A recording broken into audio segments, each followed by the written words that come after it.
وما لنا ألا نتوكل على الله وقد هدانا سبلنا ولنصبرن على ما آذيتمونا وعلى الله فليتوكل المتوكلون.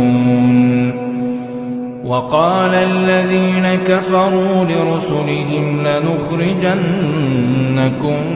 من أرضنا أو لتعودن في ملتنا فأوحى إليهم ربهم لنهلكن الظالمين ولنسكننكم